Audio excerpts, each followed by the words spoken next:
12 Rabiul Awal jatuh pada hari Isnin. Nabi Muhammad dilahirkannya 571 Masehi di kota Mekah pada tahun Fil. 571 Masehi di kota Mekah pada tahun Fil.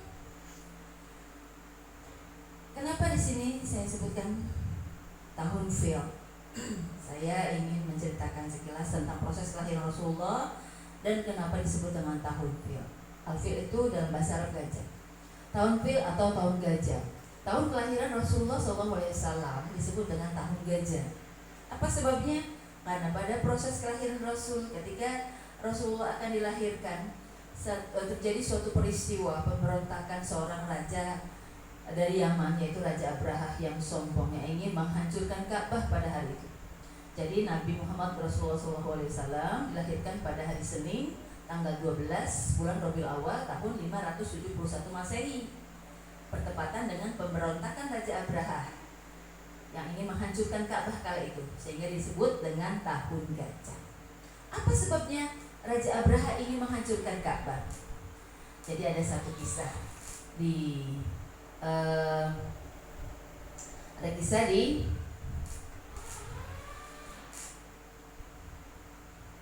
di kitab Rohikul Maktum karya Syekh Syafiur Rahman yang menjelaskan pada saat orang-orang Majusi melihat orang-orang Arab yang sedang menjalankan ibadah haji di kota Mekah, di Ka'bah. Si Majusi itu melihat berbondong-bondong ya orang Arab, ada rasa iri.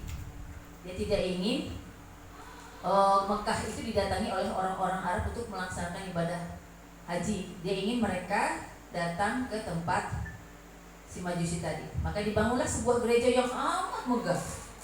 Tujuannya apa?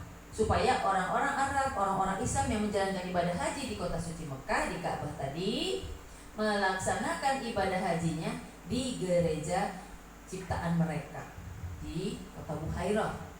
Jadi gereja yang megah. Nah, niat tidak baik dari orang Majusi tadi diketahui oleh suku bangsa Kan'an ya saat itu, sehingga terbesitlah keinginan yang untuk mengecek ya, karena ada niat jahat tadi. Suatu malam suku Kan'an tadi itu mengendap-endap menerobos ke gereja Buhairah tadi dan masuk ke kiblat mereka, melumuri kiblat mereka dengan kotoran. Setelah Raja Abrahah tahu tentang peristiwa ini, murkanya Raja Abrahah, meledaklah murkanya Raja Abrahah, sehingga dibentuklah satu pasukan dengan 60.000 personil tentara dengan mengendarai gajah. Untuk apa?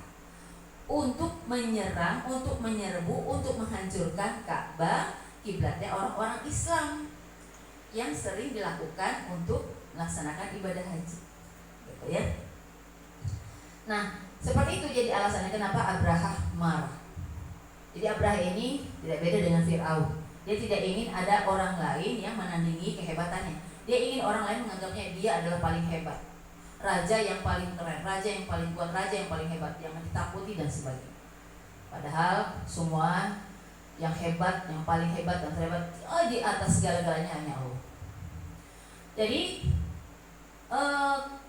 ketika pasukan tentara Abrahah tadi itu menuju Ka'bah, belum sampai ke Ka'bah, belum sampai ke kota Mekah, baru sampai di Wadi Mahsyar. Wadi Mahsyar itu antara Muzdalifah dan Mina, lembah Mahsyar. Si gajah-gajah tadi berhenti dan duduk, tidak mau melanjutkan perjalanan ke Ka'bah. Entah apa sebabnya. Si tentara sudah memerintahkan untuk berdiri, untuk melanjutkan perjalanan mau ke arah mana saja, tapi si gajah tetap tidak mau. Si gajah tetap duduk berdiri, bahkan berlari menghindar dari ajakan si tentara pasukan Abrahah tadi. Ini semua kekuasaan Allah. Raja Abrahah yang berniat menghancurkan Ka'bah. Ka'bah itu adalah milik Allah, rumah Allah. Sebelum dia menghancurkan Ka'bah, sebelum dia wujudkan niat yang menghancurkan Ka'bah, dia sendiri yang sudah dihancurkan. Dengan cara apa? Dengan cara Allah utus burung-burung yang berbondong-bondong untuk menghancurkan mereka. Burung-burung yang berbondong-bondong membawa batu-batu kerikil di paruhnya, kemudian di kakinya, ya, di kakinya semua. Alam tara kaifa fa'ala rabbuka bi ashabil fil? Alam yaj'al kaidahum fi tadlil wa arsala 'alaihim tayran ababil Jadi awalnya Abraha itu kan ingin menipu orang Islam. Padahal itu tipu daya dia, menipu dia sendiri. Ya, mereka akhirnya tipu daya mereka sendiri, memang menghancurkan Ka'bah, mereka sendiri yang akhirnya dihancurkan. Warsala alaihim, Allah mengutus burung-burung yang berbondong-bondong dengan membawa batu-batu kerikil dari tempat yang panas dari neraka dan melemparkannya ke pasukan tentara bergajah. Hancurlah mereka. Warsala alaihim tayran ababil tarmihim bihijaratin min sijil, dan melemparkan mereka dengan batu-batu dari neraka sijil.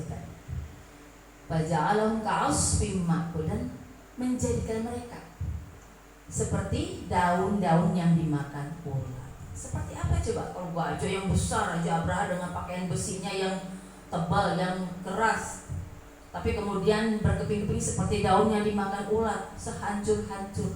Nah, itulah ajab atau balasan bagi orang-orang yang sombong. Nabiullah Muhammad adalah Nabi yang sangat penyayang kepada hambanya hingga beliau wafat, hingga kita nanti pada masyar dibangkitkan kembali pada masyar. Nabi Muhammad itu hanya mencari kita umatnya. Amin. Yang Nabi cari itu umat, ummati. Ketika manusia dibangkitkan dari kubur, yang Nabi cari itu umatnya, bukan anaknya, bukan istrinya. Umatnya dicari. Yang ketemu, kelihatan nih ciri-ciri umatnya adalah bersinar wajahnya. Seluruh wajahnya, anggota tubuhnya yang kena air wudhu itu dipilih oleh Nabi untuk diberikan syafaat. Karena pada masa pada saat nanti, bagaimana teriknya matahari, umpama matahari satu hasta, amat dekatnya, ya. Jadi seperti apa panasnya, rasanya seperti apa. Oleh karena itu Nabi yang amat penyayang kepada umatnya mencari umatnya untuk diberikan payung, ademin, syafaat. Mudah-mudahan kita semua nanti kelak akan mendapatkan syafaat dari Nabi Muhammad Rasulullah SAW. Mari kita baca sholawat untuk menutup kisah Nabi ini. Allahumma shalli wa sallim wa barik alaihi. Sallu ala Nabi